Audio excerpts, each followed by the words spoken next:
క్రీస్తు ప్రభుని యందు ప్రియ దేవుని బిడ్డలారా, సహోదరి సహోదరులారా, పవిత్రమైన ఈ తపస్సు కాలములో, ఈ తపస్సప్త శనివారాల్లో ఈరోజు 5వ శనివారపు ధ్యానాంశంలోనికి మనం ప్రవేశిస్తూ ఉన్నాము.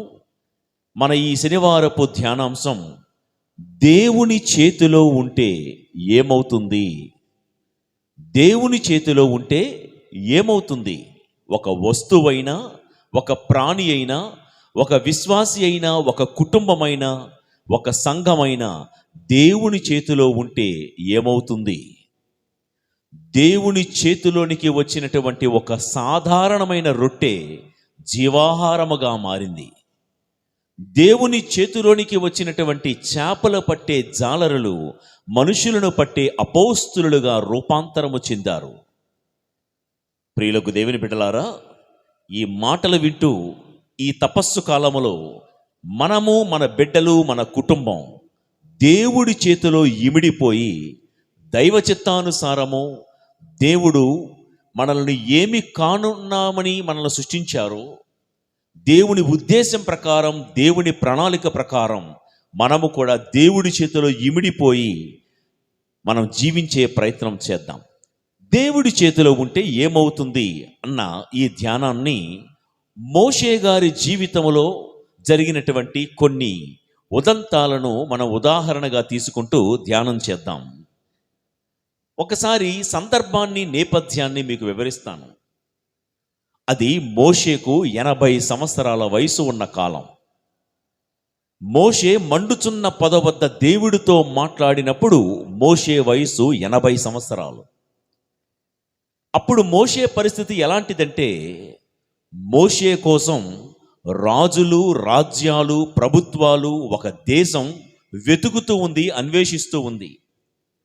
షూట్ ఎట్ సైట్ ఆర్డర్స్ అంటారే, అంటే మోషే ఎక్కడ కనబడితే అక్కడ చంపాలని, నిర్బంధించాలని చూస్తున్నటువంటి ఆ వేళలో దేవుడు మండుచున్న పొద వద్దకు మోషేను పిలిచి ఒక చేతికి ఒక కర్రనిచ్చి, మోషే, ఏ దేశాన్నైతే నీవు విడిచి పారిపోయావో ఆ దేశములో నా ప్రజల యొక్క కన్నీటి బాధలు నేను చూశానయ్యా.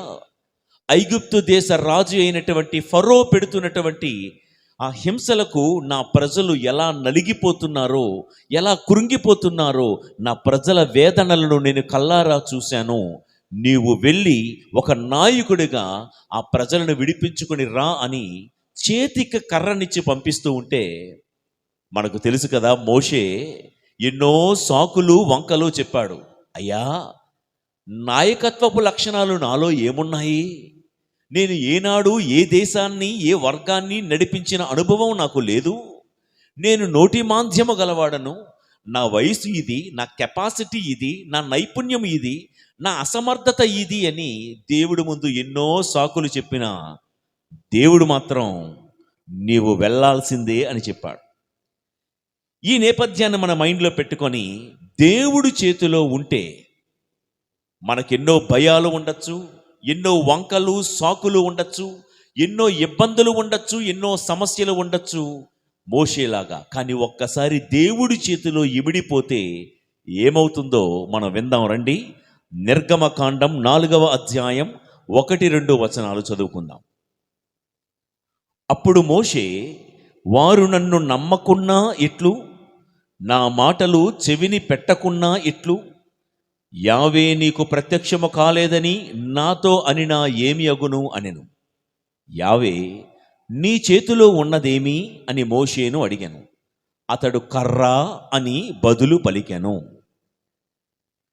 దేవుడు మోషేను ఒక ప్రశ్న అడిగారు. నీ చేతిలో ఉన్నది ఏమిటి అంటే కర్ర అని మాత్రమే సమాధానం చెప్పాడు. జాగ్రత్తగా ఈ మాటలు జ్ఞాపకం చేసుకోండి.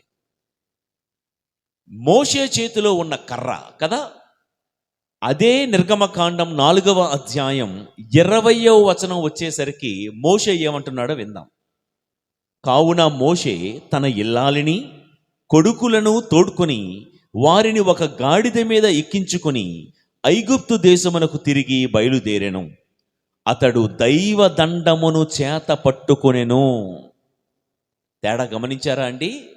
ఇంతకుముందు దేవుడు నీ చేతిలో ఉన్నది ఏమిటి అని మోషేను అడిగితే కర్రండి, సాధారణమైన ఒక కర్ర అన్నాడు.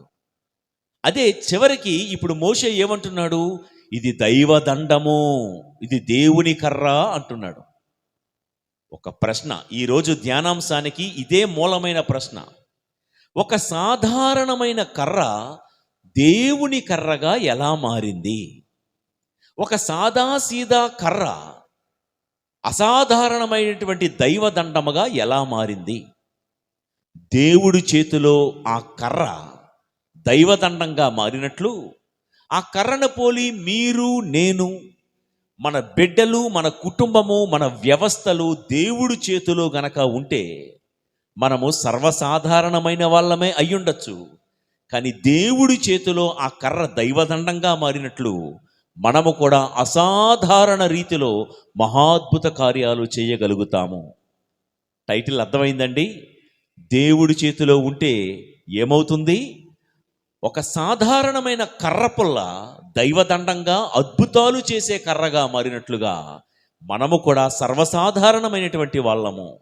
మనకున్నటువంటి అసమర్థత, చేతకానితనము, మనకున్నటువంటి పేదరికము, మనకున్నటువంటి లోపాలు, లోటులు, కొరతలు వీటన్నిటితో గనక దేవుడి చేతిలో మనం ఉంటే చాలు, మహాద్భుతాలు సృష్టించగలము. అయితే సాధారణమైన కర్ర అసాధారణమైన దైవదండంగా మారడానికి కొన్ని కారణాలు, అవి కూడా మనం నేర్చుకుందాం. నెంబర్ 1, ఈ సాధారణమైన కర్ర దేవుని కర్రగా ఎలా మారిందంటే పాపాన్ని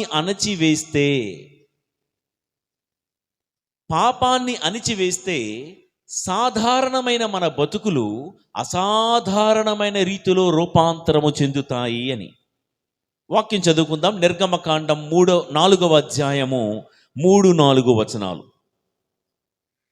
యావే దానిని నేల మీద పడవేయము అనెను. మోషే కర్రను నేల మీద పడవేయగా అది పాముగా మారెను. మోషే వెనకంజ వేసెను. యావే నీ చెయ్యి చాచి దాని తోక పట్టుకొనుము అనెను. మోషే చెయ్యి చాచి దానిని పట్టుకొనెను. అతని చేతిలో పాము కర్రగా మారెను. ఓకే, విన్నారు కదండి ఈ మాట? కర్ర పాముగా మారింది. దేవుడు అన్నారు, పాముగా మారిన ఆ కర్రను నీవు ఆ పాము యొక్క తోక పట్టుకో అన్నారు. జాగ్రత్తగా నన్ను చూస్తూ వాక్యాన్ని వినండి. కర్ర పాముగా మారిపోయింది. దేవుడు అన్నారు, ఆ పాముగా మారిన కర్ర యొక్క తోక భాగాన్ని పట్టుకో. ఇప్పుడు తోకనిలా పట్టుకోగానే పాము యొక్క తల మోషే కాళ్ళ కిందకు వచ్చింది. ఓకేనండి? తోకను పట్టుకున్నాడు, తలభాగం, పాము తలభాగం మోషే కాళ్ళ కిందకు వచ్చింది. అంటే ఇక్కడ ఒక పాఠాన్ని నేర్చుకుందాం. సర్పపు తల మోషే కాళ్ళ కిందకు వచ్చింది. సైతాన్ను కానీ పాపాన్ని కానీ ఎక్కడ ఉంచాలో మనకు తెలిసిన రోజున సాధారణమైన కట్టె పుల్లల లాంటి మన బ్రతుకులు అసాధారణమైన స్థాయిలోనికి వెళ్ళిపోతాయి. సర్పపు తలను మోషే తన కాళ్ళ కిందకు తెచ్చుకున్నాడు, నెత్తి మీదకి ఎక్కించుకోలేదు.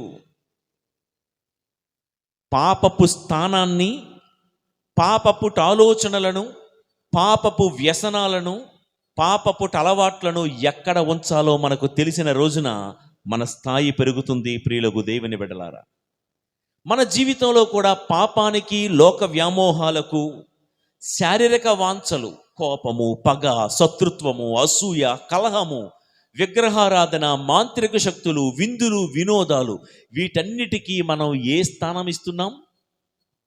మోషే అయితే సాధారణమైన కర్ర ఆయన చేతిలో దైవదండంగా మారిపోవడానికి మొట్టమొదటి కారణం ఏంటంటే పాము తోకను తన చేత్తో పట్టుకొని సర్పపు తలను తన పాదాల కింద ఉంచుకున్నట్లే పాప కారణాలు, పాపపు అలవాట్లు, పాపపు ఆలోచనలు, వ్యసనాలు దేన్ని ఎక్కడ ఉంచాలో పాపపు స్థానాన్ని మనం నెత్తికెక్కించుకుంటున్నాము అనేక సార్లు. పాపాన్ని నెత్తి మీదకి ఎక్కించుకుని ఊరేగిస్తున్నాము. కాబట్టి మన స్థాయి అక్కడే ఉండిపోతుంది, పెరగటం లేదు. ఇంకా చెప్పాలంటే దిగజారిపోతూ ఉంది. ప్రియులకు దేవుని బిడ్డలారా, పాపానికి మనం ఇచ్చే స్థానం బట్టి మన స్థానం కూడా మారుతుంది. దేవుడికి మనం ఇచ్చే స్థానం బట్టి మన స్థాయి కూడా పెరుగుతుంది. మన జీవితంలో సాధారణమైనవి అసాధారణంగా మారాలంటే దేవుడికి ఇవ్వాల్సిన స్థానం ఎక్కడో, పాపానికి ఇవ్వాల్సిన స్థానం ఎక్కడో మనము తెలుసుకోవాలి. ప్రియులకు దేవుని బిడ్డలారా, ఇక విందాం. పాపాన్ని అణిచివేయడం అంటే పాపానికి ఎలాంటి స్థానం ఇవ్వాలో మనకు తెలియాలి. దైవారాధనకు ప్రథమ స్థానం ఇవ్వాలా, లేకపోతే లోక వ్యవహారాలకు ప్రథమ స్థానం ఇవ్వాలో తెలుసుకున్న రోజున మన స్థాయి అసాధారణమైన రీతిలో పెరిగిపోతుంది. ఈ రోజుల్లో మనలో చాలామంది బాధపడుతూ ఉంటాం. దేవా, చిన్నప్పటి నుండి చూస్తున్నాను నా పిల్లలు ఎప్పుడెప్పుడు మారుతారా అని. కానీ నా బిడ్డల స్థాయి అలాగే ఉండిపోవడానికి కారణం, నా కుటుంబ వాతావరణం పరిస్థితి అలాగే ఉండిపోయింది, ఇంకా చెప్పాలంటే దిగజారిపోయింది ప్రభువా. దీనికి కారణం నిజమే, మా బతుకులు సాధారణమైన వాళ్ళమే, అతి సాధారణమైన చిన్న చితక పనులు చేసుకుంటూ బ్రతుకుతున్న వాళ్ళమే. కానీ ఎందుకు ప్రభువా అందరి జీవితాలు మారుతున్నాయి కానీ మా బ్రతుకు మారటం లేదు ఏంటి ప్రభువా అని నిన్ను ప్రశ్నించలేదు. కానీ దేవా, నా గుండె లోతుల్లో ఉన్నటువంటి బాధ ఇది అని నువ్వు ఎప్పుడైనా అనుకున్నావేమో? ఆన్సర్ అయితే ఇది ప్రియులకు దేవుని బిడ్డలారా. నిజమే, దైవారాధనకు వెళ్తున్నాము, ఎన్నో తీర్థయాత్రలకు వెళ్తున్నాము, పుణ్యకార్యాలు చేస్తున్నాము, గుండెల నిండా దేవుడంటే ప్రేమ ఉంది. కానీ మన జీవితంలో మోషే పాపానికి సర్పానికి ఇచ్చిన స్థాయి అధమ స్థానం, క్రింద స్థానం. ఒకవేళ మన కుటుంబంలో కానీ, మన జీవితంలో కానీ, మన బిడ్డల జీవితంలో కానీ పాపము నెత్తి మీదకి ఎక్కించుకుని ఊరేగుతున్నారేమో, పాపపు ఆలోచనలు, ఒకరి మీద కోపం, అసూయ, స్వార్థం ఇవన్నీ కూడా మన బుర్రలో పెట్టుకొని నెత్తికెక్కించుకొని ఉంటే స్థాయి పెరగలేదు. మన దేవుని బిడ్డలారా, ప్రియులకు సహోదరి సహోదరులారా, ఇక రెండో మాట, తోకను చేత్తో పట్టుకొని మోషే అడుగులు వేస్తూ ఉన్నాడు. మోషే వేసే ప్రతి అడుగులో తలభాగం కిందకు వచ్చింది కదండి, సర్పం యొక్క తలభాగం కిందకు వచ్చింది. ఒక్కొక్క అడుగు ముందుకు వేస్తూ ఉంటే సర్పము యొక్క తలను మోషే చితగొట్టుకుంటూ వెళ్తున్నాడు. ఇది రెండో పాఠం నేర్చుకుందాం. మన జీవితంలో మనకంటూ కొన్ని లోపాలు, కొన్ని పాపాలు, కొన్ని దోషాలు, కొన్ని అలవాట్లు ఉంటాయి. మోషే వేసే ప్రతి అడుగులోనూ సర్పపు తలను చితగొట్టుకుంటూ, పాపాన్ని నలగొట్టుకుంటూ ఎలాగైతే అడుగులు ముందుకు వేశాడో, మన జీవితంలో ఒకవేళ కోపం ఉందేమో, పగ, శత్రుత్వాలు ఉన్నాయేమో, వీటిని మనము అణిచివేసుకుంటూ, చితగొట్టుకుంటూ, నలగొట్టుకుంటూ అడుగులు ముందుకు వేస్తే మన బ్రతుకులు సాధారణమైన కట్టె పుల్లలేనేమో. ఈ సాధారణమైన కర్ర దేవుడి కర్రగా మారే అవకాశం ఉంది. ప్రియులకు దేవుని బిడ్డలారా, మన బిడ్డలు సాధారణమైన బిడ్డలే అయి ఉండొచ్చు. ఆ ఊర్లో మిగతా పిల్లలతో పోల్చుకుంటే మన అంతస్తు కానీ, మన స్థాయి కానీ, మనకున్నటువంటి వసతులు, వనరులు చాలా తక్కువేనేమో. కానీ ఎప్పుడైతే మనము మోషే వలె వేసే ప్రతి అడుగులో కూడా దుర్గుణాలను, దురలవాట్లను, దుర్వ్యసనాలను అణుచుకుంటూ సర్పపు తలను చెదగొట్టుకుంటూ వెళ్తామో, సాధారణ కర్ర అసాధారణమైన దైవదండంగా మారినట్లుగా మన ఇంటి వాతావరణం కూడా అద్భుత రీతిలో మారే అవకాశం ఉంది. ప్రియులకు దేవుని బిడ్డలారా, ఈరోజు ఒక ప్రశ్న దేవుడు మోషేని అడిగిన ప్రశ్నే. ఏంటది? మోషే, నీ చేతిలో ఉన్నది ఏమిటి? దేవుడు ఈరోజు మనల్ని కూడా అడుగుతున్నాడు. బిడ్డా, వాక్యం ఆలకిస్తున్న నా ప్రియ సహోదరి సహోదరుడా, నీ చేతిలో ఉన్నదేమిటి? ఈరోజు మన చేతుల్లో కర్ర కాదు, మన చేతుల్లో ఏముందో తెలుసా? మన కుటుంబం ఉంది, మన పిల్లలు ఉన్నారు. ఈరోజు మన చేతిలో మనం చేస్తున్న పనులున్నాయి, మన ఉద్యోగాలు ఉన్నాయి, మన చదువు ఉంది, మన సంఘం ఉంది, శ్రీ సభ ఉంది. మన చేతిలో ఉన్నటువంటి మన మన జీవితం, మన కుటుంబం, మన పిల్లలు, మన వృత్తి, ఇవన్నీ వేసే ప్రతి అడుగులో సర్పమైన సైతాను ఆలోచనను అణగద్రొక్కుంటూ, ప్రియులారా, మనం చేసే ప్రతి కార్యంలో, ఉదాహరణకి నా చేతిలో ఏముంది? చదువు ఉంది. నేను కాలేజీకి వెళ్తూ ఉన్నాను. ఉదయం లేచి ఇంటి దగ్గర నుంచి కాలేజీకి వెళ్ళే క్రమంలో, దేవా, ఈరోజు కాలేజీకి వెళ్తున్న మార్గ మధ్యములో నీకు నచ్చని ఎన్నో దృశ్యాలు వాల్ పోస్టర్లు కనబడతాయి ప్రభువా.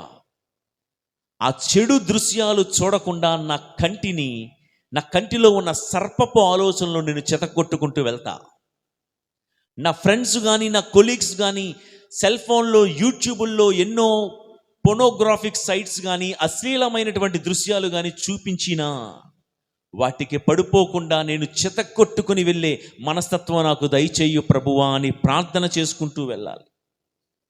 మన కుటుంబాలు దైవ కుటుంబాలుగా, మన పిల్లలు దేవుని పిల్లలుగా, మనము దేవుని చేతిలో అసాధారణమైన కర్రలుగా మారాలి అంటే వేసే ప్రతి అడుగులో పాపాన్ని అణుచువేసుకుంటూ చెతగొట్టుకుంటూ వెళ్ళాలి. నంబర్ 1. నంబర్ 2, పాపం ఉండాల్సిన చోటు నీ కాళ్ళ కిందే కానీ నీ నెత్తి మీద కాదు అన్న సంగతి కూడా గమనిద్దాం. ఇది పాయింట్ నంబర్ 1. ఇక రెండో విషయంలోనికి వెళ్దాం. ప్రియులకు దేవుని బిడ్డలారా, సాధారణమైన మన బ్రతుకులు అసాధారణమైన రీతిలో రూపాంతరము చెందాలి అంటే దేవుని చేతిలో ఉంటే ఏమైతాము మనం? ఇక రెండోది, మన బ్రతుకులు మారాలి అసాధారణమైన రీతిలో అంటే, మొదటిది పాపాన్ని అణుచుకుంటూ వెళ్ళాలి. రెండవది, దేవుడి మీదే ఆధారపడుతూ బ్రతకాలి. దేవుడి మీదే ఆధారపడుతూ, సొంత తెలివితేటలతో కాదు. మీకు తెలుసు కదా, మోషే 40 సంవత్సరాల పాటు ఫరో రాజు గారి కోటలో బ్రతికాడు.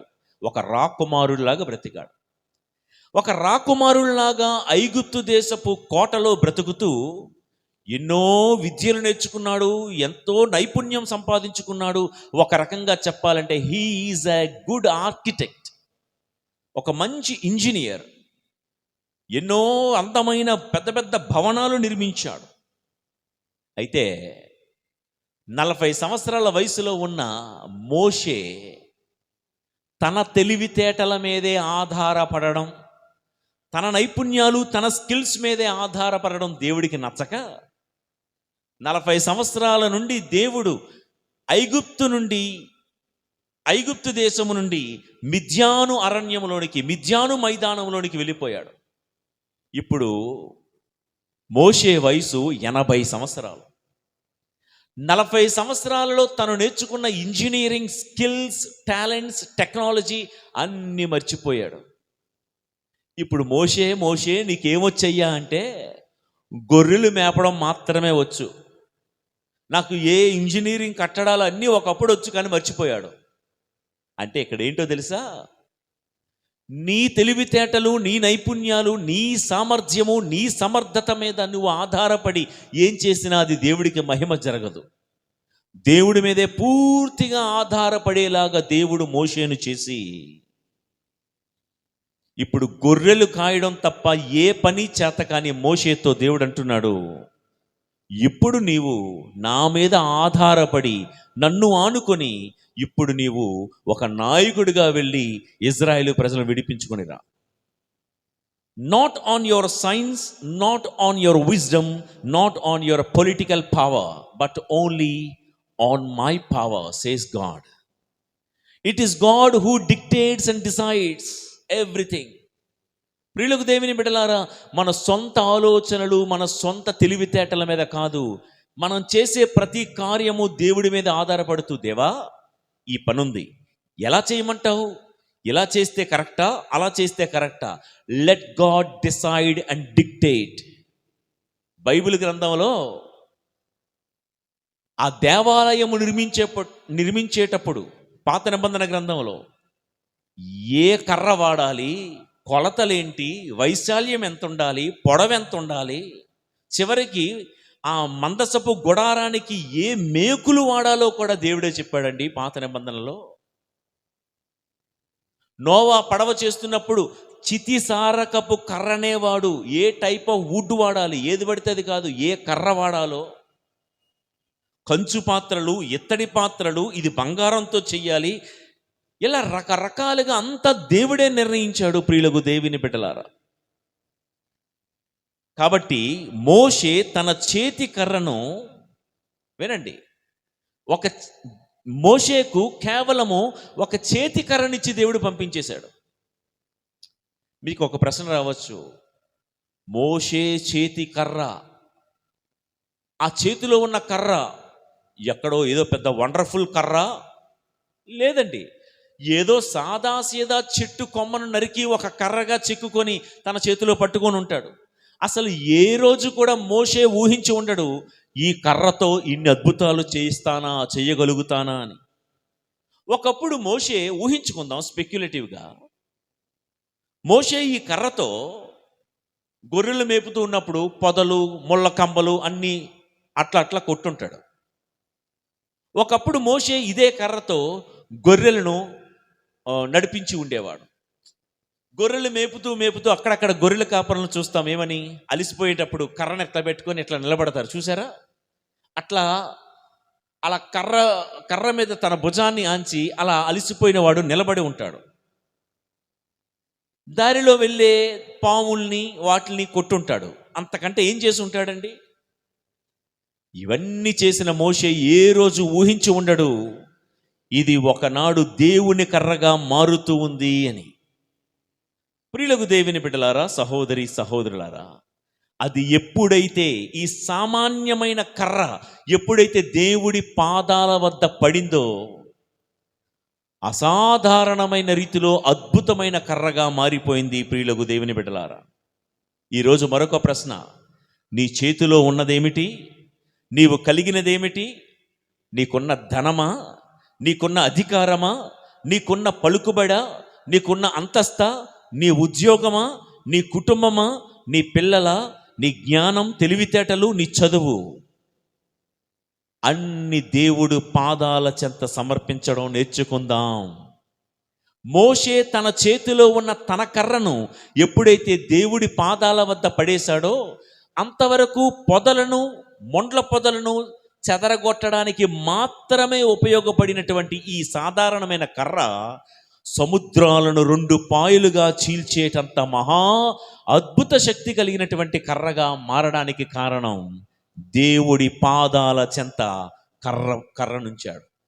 ఈరోజు మనకు కలిగినదేమో, మనం ఏదైతే కలిగి ఉన్నామో వాటన్నిటినీ దేవుడి పాదాల చెంత గనక సమర్పిస్తే కలలో కూడా ఊహించలేని మహాద్భుత కార్యాలు మన జీవితంలో మనం చేస్తాము. ప్రియులకు దేవుని బిడ్డలారా, ఇక మూడో విషయం, సాధారణమైన బ్రతుకులు అసాధారణమైన రీతిలో మారడానికి మూడో విషయం, నీకున్న దానిని దేవునికి అర్పించు. మొదటిది, పాపాన్ని అణుచుకుంటూ చితకొట్టుకుంటూ వెళ్ళాలి. రెండవది, దేవుడి మీదే ఆధారపడుతూ వెళ్ళాలి. మూడవది, నీకున్నదేదో దేవునికి అర్పించు. ఒక బంగారం లాంటి మాట చెప్తాను, రాసుకోండి గుండెల్లో. నీ చేతిలో ఉన్నదేదో అది దేవునిదైతే, దేవుడి హృదయములో ఉన్నదేదో అది నీదవుతుంది. ఐ రిపీట్ అగైన్, నీ చేతిలో ఉన్నదేదో అది దేవుడిదైతే, దేవుడి హృదయములో ఉన్నది నీదవుతుంది. నాది, నాకే అని ఎప్పుడైతే ఇంకా ఏది నీ లైఫ్లో రిజర్వ్ చేసుకుని ఉండిపోయావో, ప్రియులకు దేవుని బిడ్డలారా, అది నీ సమయమే కావచ్చు, నీ సంపదే కావచ్చు, మన నైపుణ్యమే కావచ్చు. ఈ సమయం ఇది నాది, it's my time, my personal time, it's my talent, it's my property, it's my energy, it's my skill, ఇది నాది, నా సమయము, నా సామర్థ్యము, నా కష్టార్జితం అని ఏదైతే నీ కోసం నువ్వే ఉంచేసుకున్నావో, అవి ఉండడానికి, చెప్పుకోవడానికి ఉంటాయి ఆన్ రికార్డ్, అంతే. దానిలో వృద్ధి ఉండదు. ప్రియులకు దేవుని బిడ్డలారా, దేవుని పాదాల కింద, దేవుడి చేతిలో ఎప్పుడైతే మనకున్నదేదో మనం అర్పిస్తే అప్పుడది దేవునిది అవుతుంది. దేవుని యొక్క అద్భుతాలను మనం చూస్తాం. ప్రియులకు దేవుని బిడ్డలారా, ఇంకో మాట చెప్తాను వినండి. ఇంకా ఇది నాది నాదే అని మనం అనుకుంటే జరిగేదేంటో తెలుసా? మన చేతిలో ఉన్న కర్ర పాముగా మారిపోద్ది. నేను మిమ్మల్ని భయపెట్టడానికి ఈ మాటలు చెప్పటం లేదండి.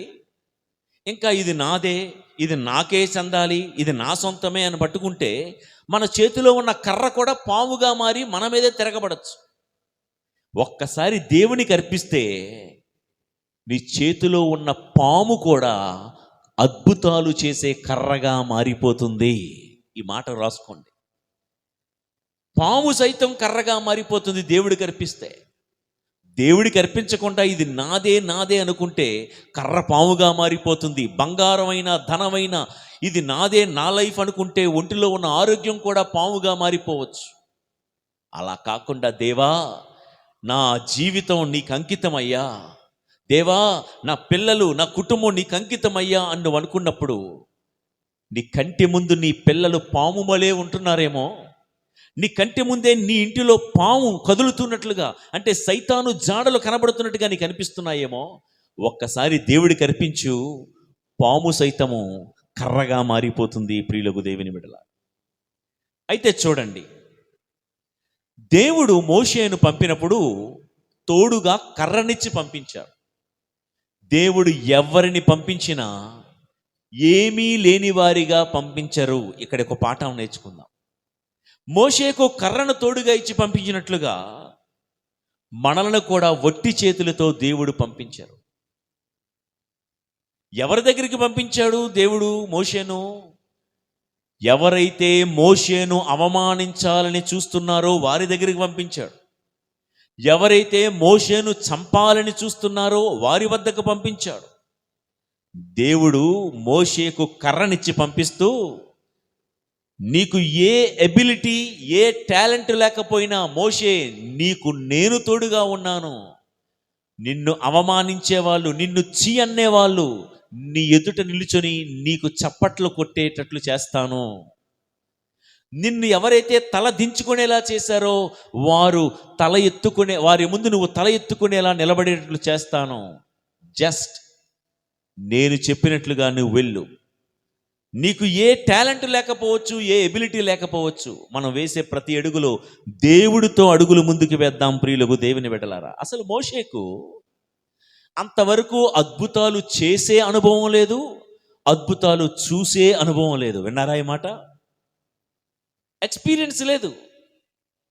అప్పుడు మనం అనొచ్చు, దేవా నేను ఎప్పుడు ఎక్స్పీరియన్స్ చేయలేదండి, ఎవడైనా అద్భుతాలు చేస్తే చూడలేదు, నా మట్టుకు నేను కూడా ఎప్పుడు అద్భుతాలు చేయలేదు, నాకు ఏ ఎక్స్పీరియన్స్ లేదు అంటే, ప్రియులకు దేవుని బిడ్డలారా, దేవుడు ముందుకు వచ్చి ప్రార్థన చేసేటప్పుడు దేవుడు నీ అనుభవాన్ని చూడడు, నీ ఎక్స్పీరియన్స్ను దేవుడు చూడడు.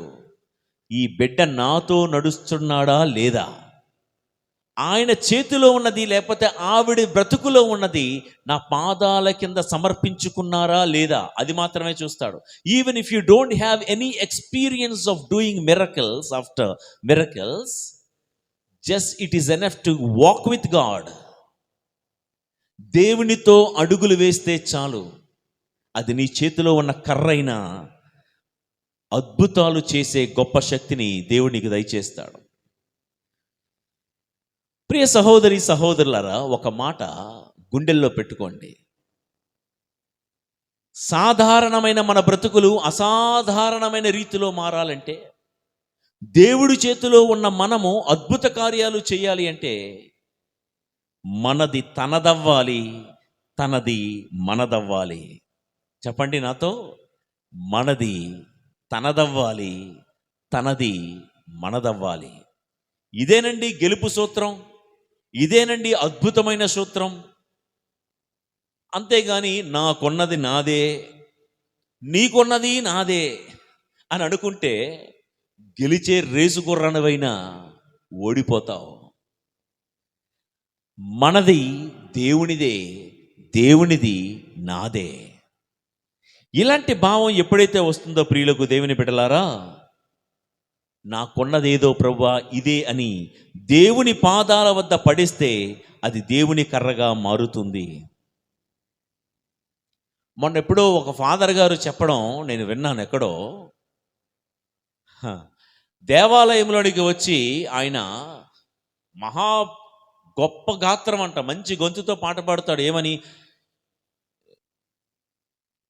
ఏమివ్వగలను యేసయ్యా, ఏమి లేదే ప్రభు నాదంటూ, నాకున్నదంతయు నీదే అని పాడుతూ పెద్ద పెద్ద నోట్లన్నీ అడుగున పెట్టి ఒక 10 రూపాయలు వేస్తాడంట.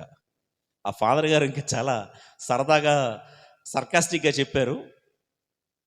10 రూపాయలు వేసిన తర్వాత కారులోకి ఎక్కి, మంచి పెద్ద పడవలాంటి పెద్ద కారు అంట, మళ్ళీ అక్కడ కూడా కారులో ఇదే పాట, ఏమివ్వగలను యేసయ్యా. ఆ ఫాదర్ గారు అంటున్నారు 70 లక్షల కారు అంట. ఏమీ లేదే ప్రభు నాదంటూ, 10 రూపాయలు తప్ప. ప్రియ సహోదరి సహోదరులారా, దేవుని బిడ్డలారా, it's not the matter of money what you give to God.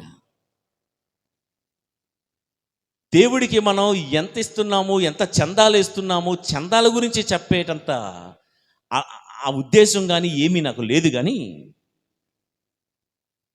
మనది ఏదైతే ఉందో దేవుడి పాదాల చెంత చేరితే అద్భుత కార్యాలు చేస్తాం. ఇటువంటి వారి జీవితం చూసేటప్పుడు మరి వాళ్ళు కేవలం అంతే వేసినా మరి వాళ్ళు ఏంటంటే పెద్ద పెద్ద అంతస్తుల్లో ఉన్నారు అంటే అది వాళ్ళ గొప్పతనం కాదు, ఇది దేవుడి కారుణ్యం. ప్రియులకు దేవుని బిడ్డలారా, సరే వీళ్ళు గొడవ వదిలేద్దాం. యాకోబు జీవితం చూడండి. తన మామ ఇంటికి పద్దనారాముకు వెళ్ళేటప్పుడు కేవలము ఒక కర్ర పట్టుకుని వెళ్ళాడు. 20 సంవత్సరాలు గడిచాయి. కర్రతో వెళుతున్నప్పుడు బెతేల్ అనే దగ్గరకు వచ్చినప్పుడు యాకోబు కలగన్నాడు కదా, ఏది? స్వర్గము నుండి కిందకి నిచ్చిన, కింద నుండి పైకి నిచ్చిన వేసి దేవదూతలు పైనుండి కిందకి, కింద నుండి పైకి వెళ్ళడం. ఆ కలలో దేవుడు చెప్పిన మాట ఏంటంటే, యాకోబు నేను నీకు తోడుగా ఉంటాను, నీకు సమృద్ధిగా నిన్ను దీవిస్తానన్నాడు. కర్రతో వెళ్ళిన వాడు యాకోబు ఎలా వచ్చాడో తెలుసండి? మళ్ళా 20 సంవత్సరాల తర్వాత 2 గుంపులుగా 2 అంటే 2 పెద్ద పెద్ద ఆస్తులు మూటగట్టుకొని మరలా తిరిగి వచ్చాడండి. ఎందుకో తెలుసా? పాపం యాకోబు దగా చేయబడ్డాడండి, మోసగించబడ్డాడు లాబాను చేతిలో. మీకు తెలుసు ఇవంతా స్టోరీ. మోసం చేయబడ్డాడు. ఎన్ని సంవత్సరాలు? 14 సంవత్సరాల కూలీ నాలి చేసుకొని సొంత మామ ఇంట్లో బ్రతికాడు కూలివాడిగా. ఎంత దగాకు, ఎంత మోసానికి గురైనా ఏ రోజు దేవుడి కాళ్ళ కిందే తన బతుకును సమర్పించుకున్నాడు. కానీ ఏ ఒక్కరోజు కూడా లోకరీత్యా ఎదురు తిరగలేదు. అందుకే కర్రతో వెళ్ళిన వాణ్ణి అపారమైన సంపదలతో దీవించి దేవుడు వెనక్కి తీసుకొచ్చాడు. యాకోబు తన కోపాన్ని, తన ఆవేశాన్ని దేవుడి పాదాల మీదే పడేశాడు. నా తల్లి దగ్గర నుంచి నన్ను ఇక్కడికి తీసుకుని వచ్చావు, నన్ను దీవిస్తానన్నావు. దేవా నీ ఇష్టం, నువ్వు దీవించుదాకా నేను నిన్ను వదలను, నీ పాదాలు పట్టుకునే ఉంటాను అని యబ్బోకు రేవు దగ్గర పెనుగులాడడం మనందరికీ తెలుసు. ఇక ఎలీషా జీవితంలో కూడా చూస్తే, ఎలీషా ఒక పెద్ద భూస్వామి, ఆసామి అని మనం విన్నాము కదా. తనకున్న 180 ఎకరాల భూమిని, తను దున్నిస్తున్నటువంటి తన 2 బలమైన ఎద్దులను దేవుడు పాదాల చెంత సమర్పించాడు. అంత పెద్ద కోటీశ్వరుడు కూడా తన గురువు గారైన ఏలియా దగ్గర సేవ చేసుకుంటూ ఒక సేవకుల్లాగా బతికాడు, తన్ను తాను తగ్గించుకొని. దానికి దేవుడిచ్చిన ఐశ్వర్యం ఏంటో తెలుసా? గురువు గారి పాదాల చెంతే బతికిన ఎలీషాకు 2 ఐశ్వర్యము, ఆశీర్వాదము, సమాధానము దొరికింది. గురువు గారు 9 అద్భుతాలు చేస్తే శిష్యుడైన ఎలీషా 18 అద్భుతాలు చేశాడు. ఇక ఇంకో ఉదాహరణ, మార్తమ్మ మరియమ్మల ఇంటిలో మరియా యేసు పాదాల చెంత కూర్చొని వాక్యం వింటూ ఉంది. తన జీవితాన్ని యేసయ్య పాదాల చెంత ఒక కర్రను మోషే ఎలాగైతే దేవుడి పాదాల చెంత పడేశాడో, మరియ కూడా ఒక కర్రగా ఆయన పాదాల చెంత కూర్చుంటే ఆ ఇంటికి వచ్చిన అద్భుతం ఏంటో తెలుసా? ఆ ఇంటికి చావు వచ్చిన చావు కూడా జీవంగా మారిపోయింది. అంటే మృత్యువు కూడా, చావు కూడా ఆ ఇంటిని చూసి భయపడి వెనక్కి వెళ్ళిపోయింది. లాజరు మరణించి 4 రోజులైనా యేసయ్య పాదాల చెంత పడేసిన ఆ కట్టెపుల్ల, ఆ మరియ ప్రార్థిస్తే లాజరు బయటకు రానగానే మృత్యువు సిగ్గుపడి తలదించుకొని ఆ ఇంటి నుండి పారిపోయి మరణించిన లాజరు మరలా విందు పంక్తిలో కూర్చోవడం యోహాను సువార్త 12వ అధ్యాయము 1వ వచనంలో మనం వింటాం. ఇక్కడ మోషే దగ్గరికి వద్దాం. నిన్న మొన్నటి వరకు గొర్రెలను కూడా సరిగ్గా కంట్రోలు చెయ్యలేని మోషే చేతి కర్ర ఒక్కసారి దేవుడి కర్రగా మారిన తర్వాత, వింటున్నారండి, మోషే చేతిలో ఉన్నంత వరకు ఆ కర్ర సరిగ్గా గొర్రెలను కూడా కంట్రోల్ చేయలేకపోయింది. ఒక్కసారి దేవుడి చేతిలో దేవుడి కర్రగా మారిన తర్వాత అదే కర్ర ఎర్ర సముద్రాన్ని 2 పాయలుగా చీల్చడం, రెఫీదీము వద్ద బండ నుండి నీటిని తేవడం, దేవుడు మోషే రెఫీదీము వద్ద ఆ చేతి కర్రను పైకెత్తి చేతులెత్తి ప్రార్థన చేస్తే యుద్ధాలు గెలవడం, ఎన్నో అద్భుత కార్యాలు జరిగాయండి. ప్రియులారా, ఈ రోజు వరకు నీ టాలెంట్స్ కానీ, నీ నైపుణ్యం కానీ, నీ సంపదలు కానీ, నీ ఐశ్వర్యం కానీ, నీ కుటుంబమే కానీ, నీ బిడ్డలే కానీ ఎంతవరకు నీకు ఉపయోగపడలేదా? నా మాటగా చెప్తున్నాను, విను. ఒక్కసారి దేవుడి పాదాల చెంత సమర్పించుకుని ట్రై చేయి. దేవా, నా జాబ్, నా ఉద్యోగ విషయంలో ఎన్నో ఛాలెంజెస్, ఎన్నో సమస్యలు ఉన్నాయి ప్రభువా. దేవా, నా ఇల్లు, ఎన్నో సమస్యలు ఉన్నాయి ప్రభువా. ఇదిగో నీ పాదాల చెంత సమర్పిస్తున్నానని ఒక్కసారి దేవుడి పాదాలకు సరెండర్ అయిపోదాం. ఆయనకు అంకితం అయిపోదాం, ఆయనకు లోబడిపోదాం. సాధారణమైనటువంటి నీ కుటుంబంలో మహాద్భుత కార్యాలు దేవుడు చేస్తాడు. దర్శన గ్రంథం 3వ అధ్యాయం 20వ వచనములో, వినుము, నేను ద్వారము వద్ద నిలిచి తలుపు తట్టుచున్నాను. ఎవరైనను నా స్వరమును విని తలుపు తెరిచిన లోనికి వత్తును, వానితో భుజింతును, అతడును నాతో భుజించును అని. ఈ దర్శన గ్రంథములో లవోదికయ అనే సంఘంతో దేవుడు మాట్లాడుతూ, నేను ద్వారం వద్దే నిలబడి తలుపు తట్టుతున్నానయ్యా. ఏ కుటుంబము నాకు అంకితమవుతుందో, ఏ ఇంటి బిడ్డలు నా పాదాల చెంత ఉంటారో అని తలుపు తడుతూనే ఉన్నాడు. దురదృష్టం ఏంటంటే నేటికి ఆయన కోసం తలుపులు తెరవని కుటుంబాలు ఎన్నో ఉన్నాయి. నేటికి ఆయన స్వరము వింటున్న, ఆయనకు తమ హృది ద్వారాలు తెరవని బిడ్డలు ఎంతోమంది ఉన్నారు. దేవుని పాదాల వద్ద తమ్ము తాము అర్పించుకోలేని దురదృష్టవంతులు ఎంతోమంది ఉన్నారు. బైబిల్లో మచ్చుకోక ఉదాహరణ, ధనవంతుడైన యువకుడు యేసు ప్రభు దగ్గరికి వచ్చి ఎన్నో మాటలు మాట్లాడాడు. నేను బాల్యము నుండి దేవుడి ఆజ్ఞలన్నీ పాటిస్తూనే ఉన్నాను అన్నాడు. అయితే నీకున్నదంతా వెచ్చించి పేదలకు దానం చేసి, ఇన్ అదర్ వర్డ్స్, నీకున్నదంతా నా పాదాల చెంత సమర్పించు, నన్ను వెంబడించు అంటే తన జీవితాన్ని, తన ఆస్తిని యేసయ్య పాదాల చెంత సమర్పించడానికి ఇష్టపడని ధనికుడైన యువకుడు విచారముతో వెళ్ళిపోయాను అని మనం అక్కడ చదువుతాం. ప్రియులకు దేవుని బిడ్డలారా, ఎందుకు ఇంకా కొంతమంది కుటుంబాల్లోనూ, కొంతమంది జీవితాల్లోనూ, కొంతమంది బిడ్డల్లోనూ ఎంత సంపాదించినా, ఎంత చదువుకున్నా మనశ్శాంతి ఎందుకో లేదో తెలుసా? ఈ ధనికుడైన యువకుల్లాగా మనకున్నదేదో దేవునికి అర్పించలేని తత్వం. మనం ఆరాధించే దేవుడు ఎలాంటి దేవుడో తెలుసా? ద్వారము వద్ద నిలబడి తలుపు తట్టుతూ ఎదురు చూసే గొప్ప సంస్కారి. ఆయన బలవంతంగా తలుపులు నెట్టుకుంటూ, తెరుచుకుంటూ బలవంతంగా మన జీవితంలోకి రారండి. బయటే ఉండి బ్రతిమలాడి తలుపు తెరిచేదాకా తలుపు తడుతూ మనం అనుమతిస్తేనే లోపలికి వచ్చే గొప్ప సంస్కారి మనం ఆరాధిస్తున్న దేవుడు. ప్రియులకు దేవుని బిడ్డలారా, దేవునికి అర్పించుకుంటే సాధారణమైన కట్టెపుల్ల అసాధారణమైనటువంటి కర్రగా మారుతుందని వింటున్నాం కదా. బైబిల్ గ్రంథంలో ఒక ఉదాహరణ, రాజుల 2వ గ్రంథం 4వ అధ్యాయము 1 నుండి 4 వచనాల్లో ఒక ఉదాహరణ మనం చదువుతాను, వినండి. ప్రవక్తల సమాజమునకు చెందిన ఒక శిష్య ప్రవక్త ఇంటి విధవ ఎలీషా వద్దకు వచ్చి, అయ్యా, నా పెనిమిటి చనిపోయినాడు, అతడెంత దైవభక్తుడో నీవెరుగుదువు కదా. ఇప్పుడు రుణదాత ఒకడు వచ్చి నా 2 కుమారులను బానిసలుగా కొనుపోవనున్నాడని పలికెను. ఎలీషా ఆమెతో, అమ్మా, నీకు నేనేమి ఉపకారము చేయవలెనో చెప్పుము, ఇప్పుడు మీ ఇంట ఏమి ఉన్నది అని అడిగాను. ఆమె, ఒక దుత్తెడు ఒలీవు నూనె మాత్రము ఉన్నది అనెను. ప్రవక్త ఆమెతో, మొదట నీవు వెళ్ళి మీ ఇరుగు పొరుగు వారి ఇండ్ల నుండి నీకు దొరికినన్ని వట్టి దుత్తలు ప్రోగు చేసుకుని రమ్ము.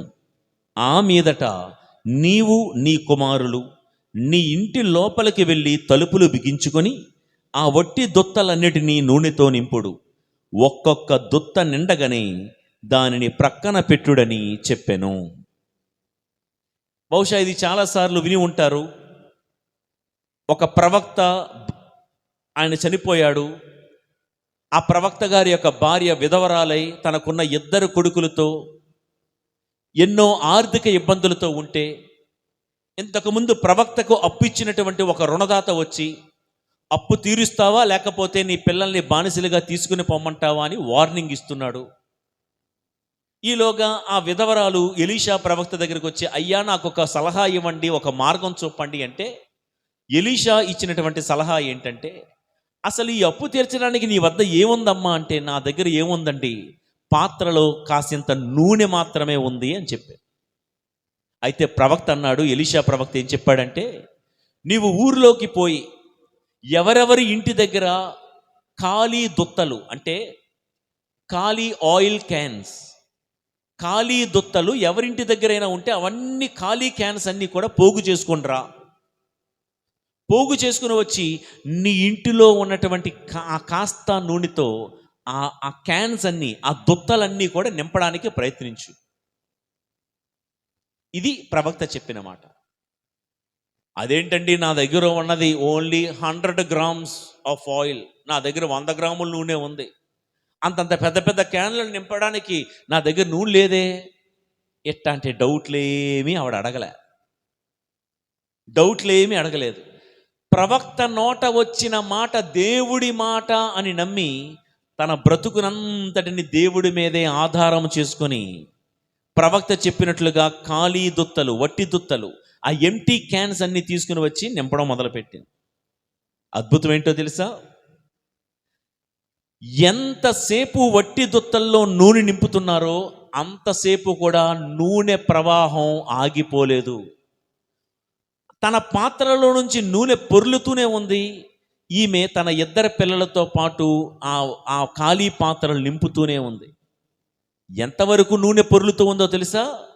వారు తెచ్చుకున్నటువంటి ఖాళీ పాత్రలు, ఇంకా ఏవైనా పాత్రలు ఉన్నాయా అంటే ఇక లేవు, ఇక చాలు అన్నంత వరకు నూనె ప్రవాహం పారుతూనే ఉంది. ప్రియులకు దేవుని బిడ్డలారా, ఇక్కడ ఒక మాట నేర్చుకుందాం. ఆయన పాదాల చెంత చేరాల్సిన దాన్ని ఇంకా నీతోనే ఉంచుకోకు, దాచుకోకు.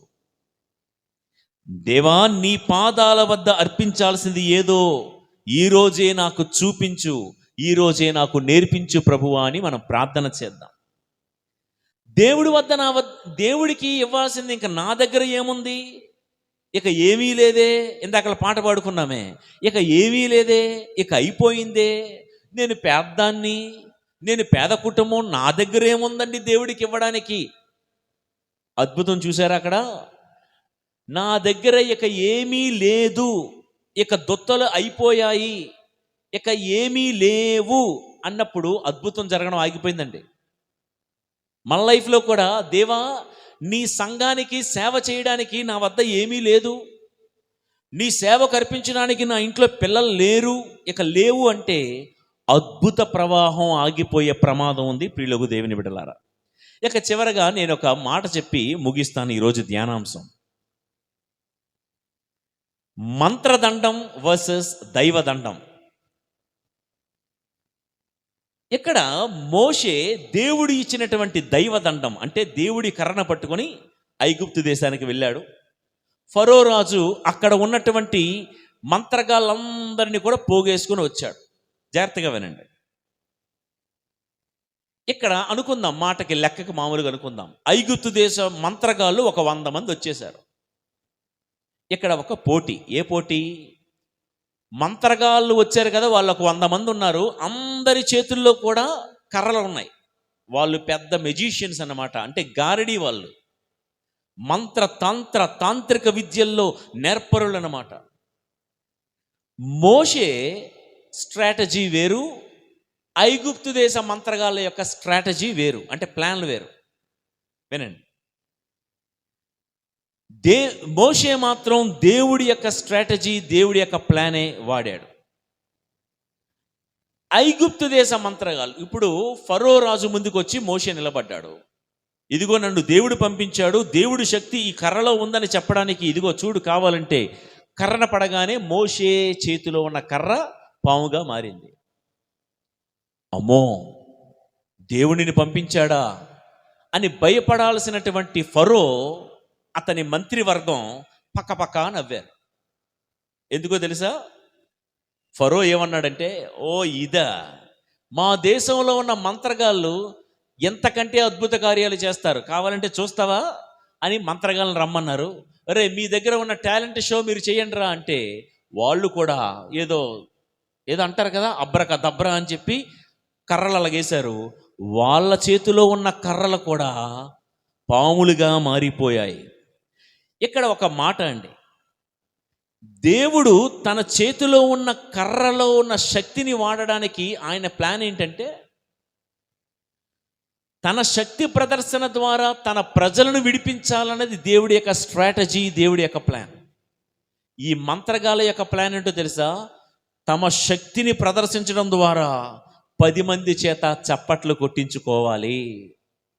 తమ యొక్క మాంత్రిక విద్యను ప్రకటించుకోవడం ద్వారా రాజుగారి ఇచ్చే వజ్ర వైడూర్యాలు కూలికి వాళ్ళు ఆశపడి బల ప్రదర్శన చూపారు. ఇక్కడ ఒక మాట, వారందరివి 100 కర్రలు, మోషేదొక్కడిది 1 కర్ర. 100 కర్రలు ఒకవైపు, 1 కర్ర ఇంకోవైపు. ఇన్ అదర్ వర్డ్స్, 100 పాములు ఒకవైపు, 1 పామే ఒకవైపు. మీకు అర్థమవుతుందా అండి?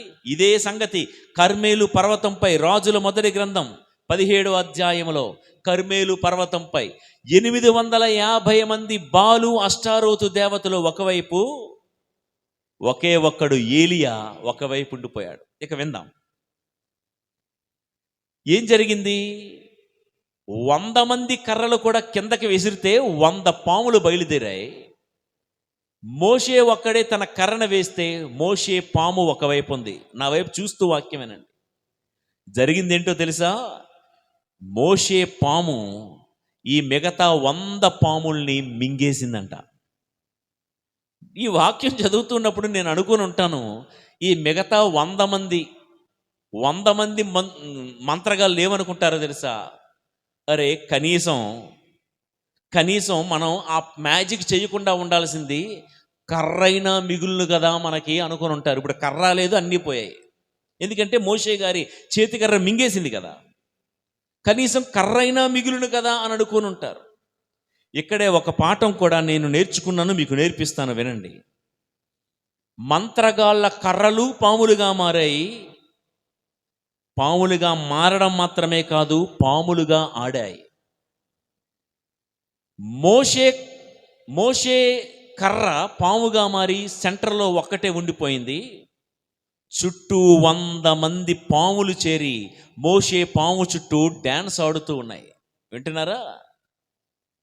సర్వసాధారణంగా ఏమనిపిస్తుంది మన జీవితంలో కూడా, దేవుడిని నమ్ముకొని దేవుణ్ణి ఆరాధిస్తూ నిష్టగా బ్రతుకుతున్న మన జీవితంలో మనం సింగిల్గా అయిపోతాం చాలాసార్లు.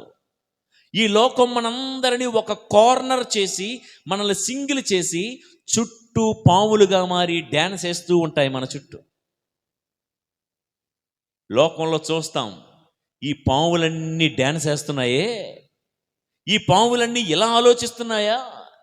ఈ మనుషుల్లాంటి పాములు, ఈ సర్పాలు ఇన్ని కుట్రలు, ఇన్ని కుతంత్రాలు, ఇంత దగ, ఎంత మోసం ఎంత చేస్తున్నారా అని మధ్యలో సింగిల్గా ఉన్న పాముకి కూడా మిగతా పాముల్లాగే నేను డ్యాన్స్ వేస్తే బాగున్ను అని అనిపించే ప్రమాదం ఉందా లేదా? ఉంది. మనం సమాజంలో, ఇలాంటి ప్రపంచంలో బతుకుతున్నాం. నా పక్కన ఉన్న ఒక పాము తాగుబోతుగా మారుతూ ఉన్నాడు అనుకుందాం. ఈ సెంట్రల్లో ఉన్న పాముకు కూడా ఒక్కొక్కసారి ఆడు తాగుతున్నాడు కదా, నాకు తాగాలనిపిస్తుంది. ప్రియులారా, ఇక్కడ చూడండి ఒక మాట. కొన్నిసార్లు మనకు మిగతా పాముల్లాగే డ్యాన్స్ చేయాలని, మిగతా పాముల్లాగే ప్రవర్తించాలని, ఆ పాము అలా ఎదురు తిరుగుతుంది కదా, నేను ఎదురు తిరగాలి. ఈ పాములు ఇలా బుసకొడుతున్నాయి, నేను బుసకొట్టాలి. ఈ పాము ఇలా ఎదిరించి మాట్లాడుతుంది, నేను ఎదిరించి మాట్లాడాలి. ఈ పాము ఉద్యమాలు చేస్తుంది, విప్లవాలు లేవదెత్తుతుంది. ఈ పాము స్ట్రైకులు చేస్తుంది, బందులు చేస్తుంది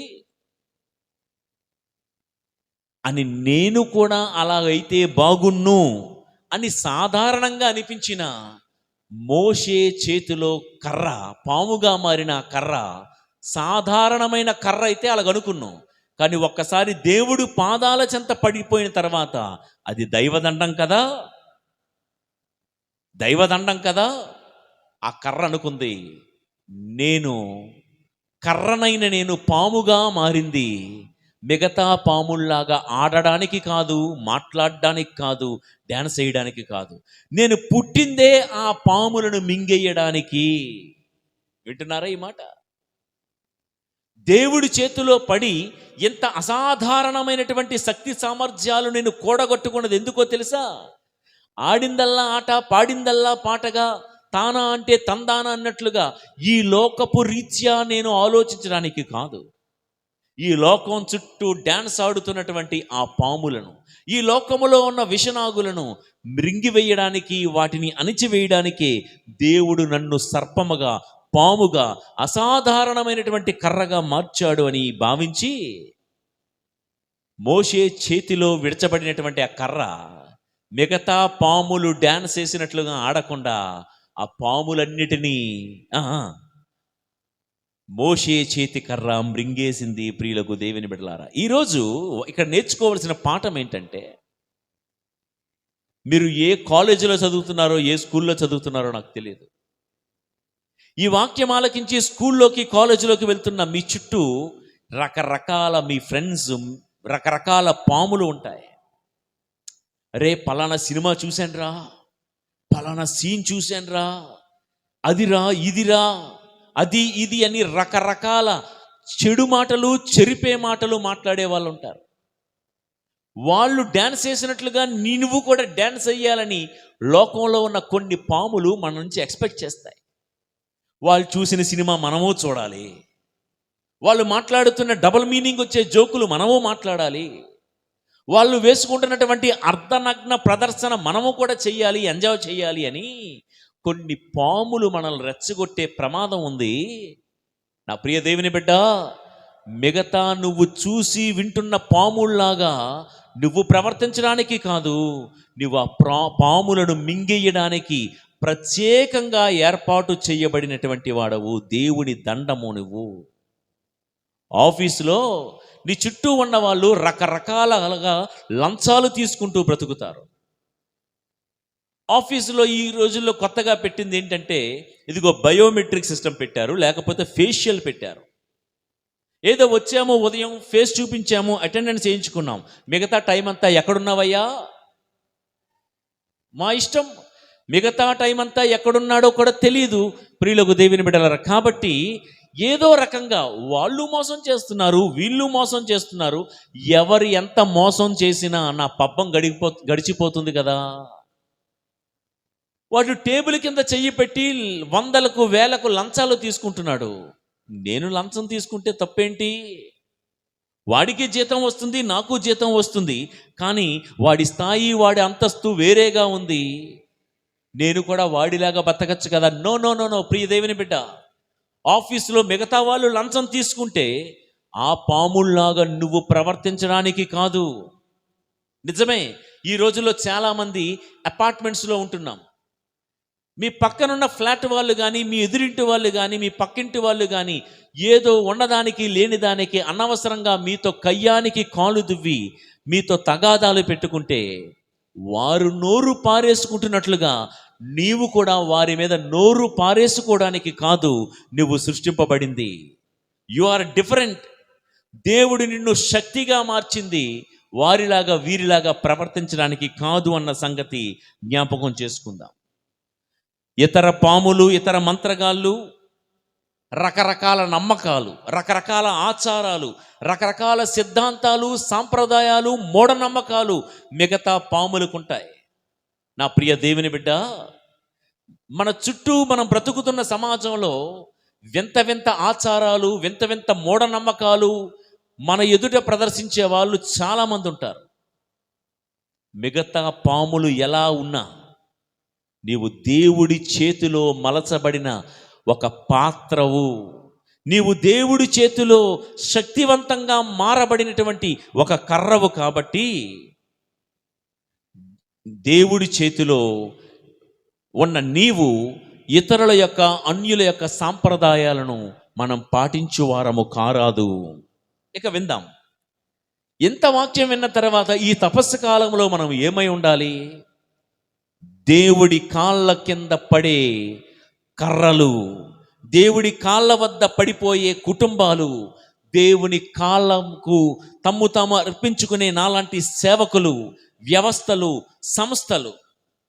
we need to surrender at the feet of Jesus. అలాంటి సేవకులు, అలాంటి సంస్థలు లేవాలి, రావాలి, కావాలి ఈ రోజుల్లో. ప్రియులకు దేవుని బిడ్డలారా, నీ చెమట, నీ కష్టం, నీ సేవ దేవుడిదైతే చాలు. చేతిలో ఉన్నది ఆఫ్టర్ ఆల్ కర్ర పొల్లే అయినా రాజులను, మంత్రులను, మాంత్రిక శక్తులను గడగడలాడించే శక్తి నీ సొంతమవుతుంది. ప్రియులకు దేవుని బిడ్డలారా, భక్తి, విశ్వాసం, సేవ అంటే ఏంటి?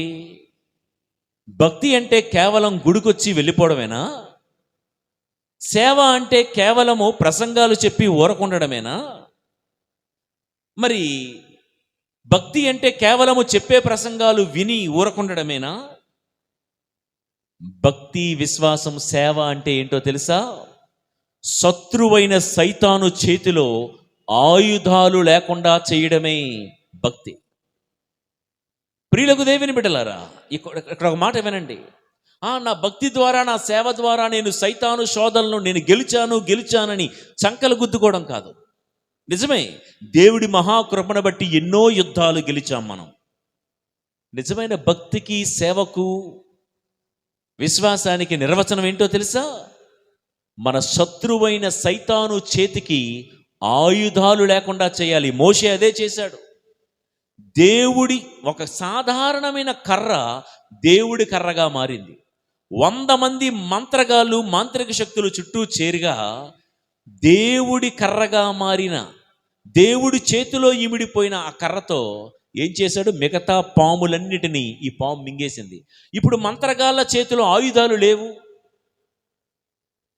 ప్రియులారా, నిన్ను నన్ను పడగొట్టడానికి సైతాను చేతిలో ఏ ఆయుధం ఉందో, ఓహో పలానా వ్యక్తికి నిద్ర అంటే చాలా ఇష్టం, సరిగా జపమాల చెప్దాం అనుకునే సమయానికి నీకు నిద్ర అంటే ఇష్టం కదా, సైతాను ఆయుధం ఏంటో తెలుసా? నీ కోసం నిద్రమత్తు నీకు ఇవ్వడం. నువ్వేం చేయాలి? సైతాను చేతిలో ఆ ఆయుధము లేకుండా చేయాలి. నీకు నిద్రమత్తు కలిగిస్తున్న ప్రతిసారి కూడా నిన్ను నీవు నలగగొట్టుకొని నీ మీద ప్రయోగించే ఆయుధము ఏది కూడా నీ మీద పని చేయకుండా నీవే ఎదురు తిరగాలి, నీవే యుద్ధం చెయ్యాలి, నువ్వే పోరాడాలి. కొంతమందికి ఖాళీ సమయం ఉంటే చాలు సైతానుడు ఒక పాడు ఆలోచన, ఏదో ఒక చెడు దృశ్యం చూడాలనో, ఏదో ఒక అశ్లీలమైనటువంటి దృశ్యం చూడాలనో సైతానుడు ప్రేరేపిస్తుంది. ఎందుకంటే సైతానుకు తెలుసు ఎలాగైతేనే నిన్ను పడగొట్టచ్చు అని.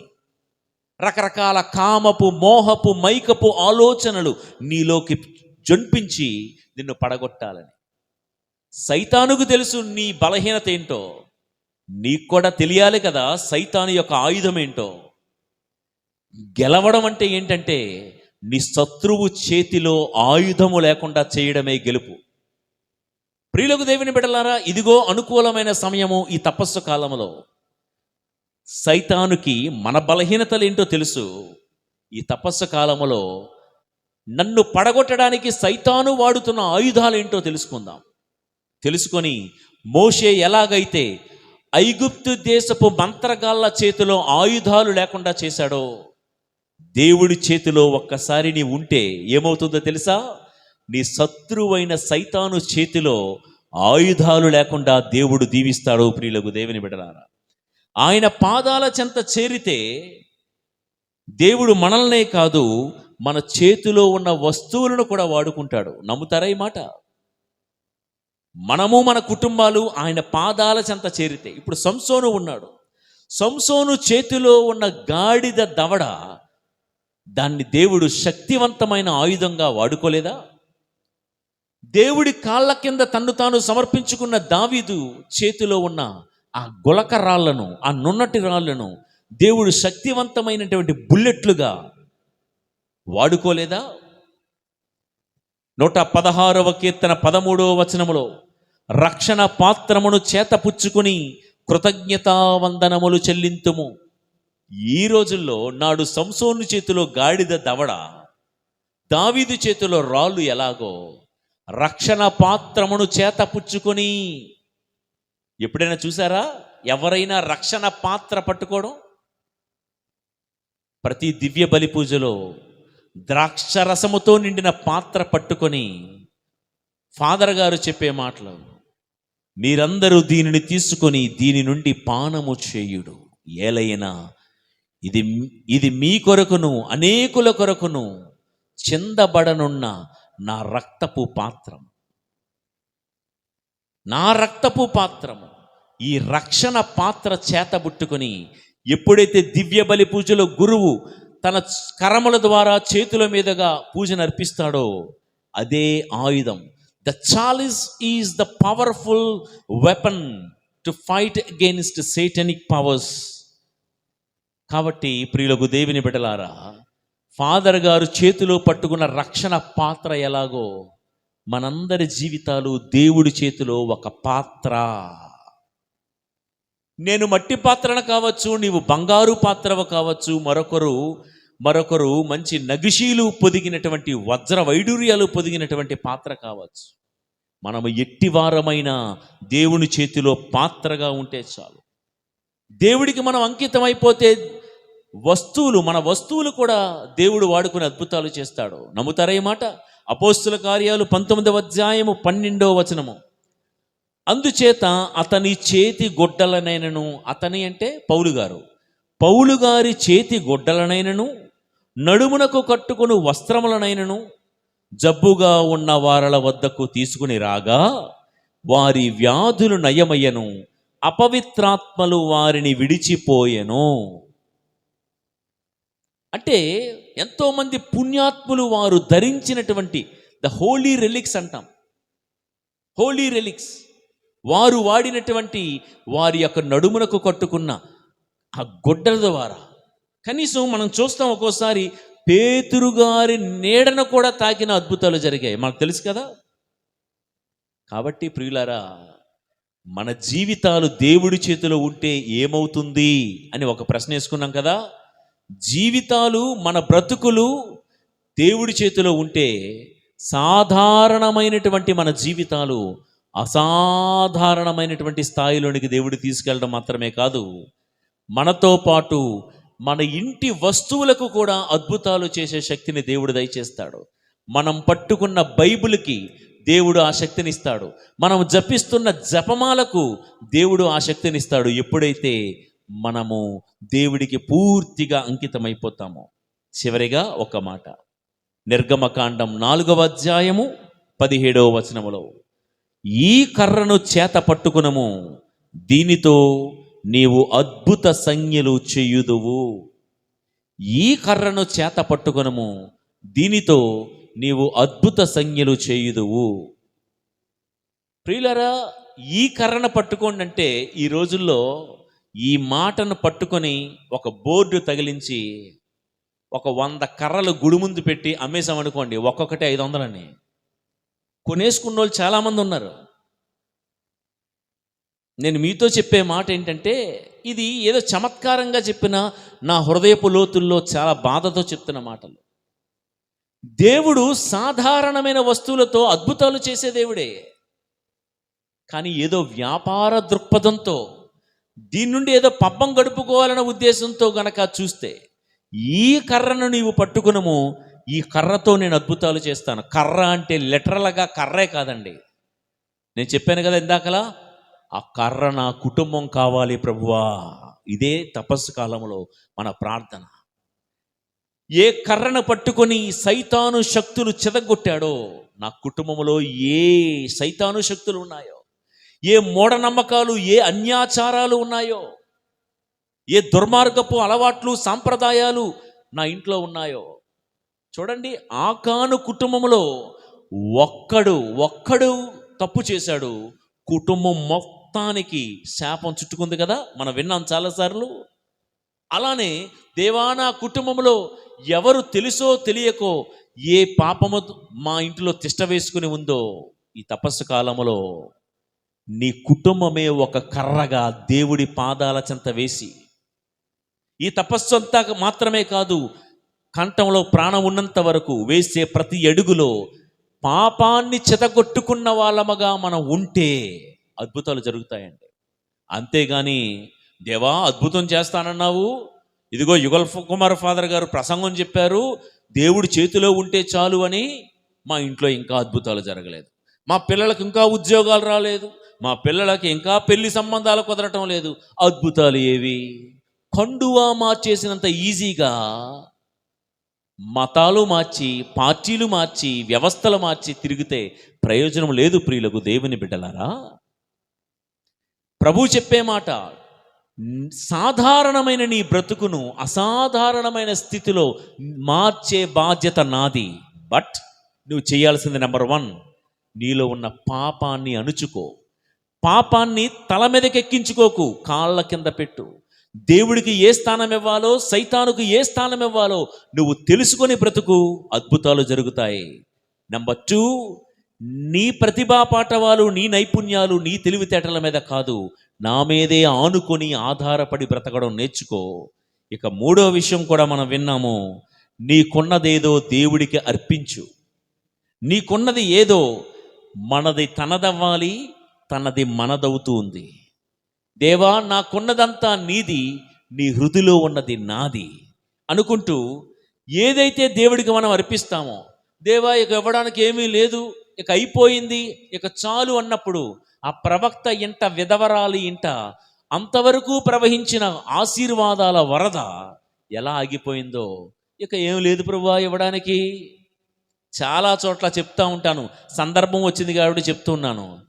నీ సంఘానికి ఏ అవసరమో, చిన్నప్పటి నుంచి పుట్టి పెరిగి అదే ఊరిలో అదే గుడికి వస్తున్న నీకు తెలియకపోతే 5 సంవత్సరాలు అక్కడ పనిచేసి మళ్ళా ఇంకో చేటుకు వెళ్ళిపోయే ఈ ఫాదర్ గారికి సంఘ అవసరాలు ఏం తెలుస్తాయి?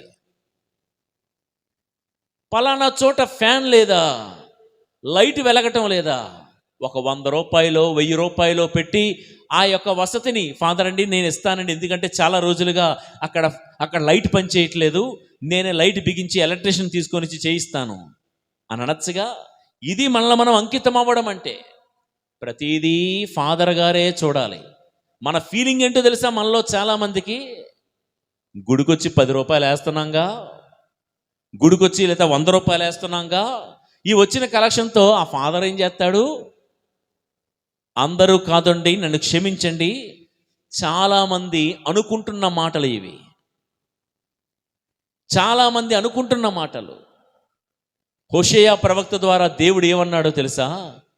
నా మందిరములో, శిథిలమైపోయిన మందిరములో నేనుంటూ ఉండగా చక్కని నగిశీలు పొదిగినటువంటి అందమైన ఇళ్లల్లో మీరెలా ఉంటారు, మీరెలా ఉంటారని ఒక ప్రవక్తనో ఒక సేవకునో దేవుడు ప్రశ్నించలేదు, అక్కడున్న ఇజ్రాయేలు ప్రజలను దేవుడు ప్రశ్నిస్తూ ఉన్నాడు. ప్రియులారా, కాబట్టి మనకున్నదేదో దేవుడికి అర్పించాలి. అది మీరు ఏ విచారణకి వెళ్తున్నారో నాకు తెలియదు. ఒక పండగ వస్తుంది, ఓకే, వచ్చే నెలలో మన ఊరి పండగ, మన గుడి పండగ. ఆ పండగ అవసరాలు మనకే ఎక్కువ తెలియాలి అక్కడ పనిచేసే సేవకుడి కంటే. ఫాదర్ గారు మైకులో ఎవరైనా ఆర్థిక సహాయం ఉంటే చెయ్యండి అనే దుస్థితి ఏ సంఘానికి, ఏ విచారణకు రాకుండా ఉండునుగాక. ప్రియులారా, ఈ ఒక్క మాట కూడా నేర్చుకుందాం.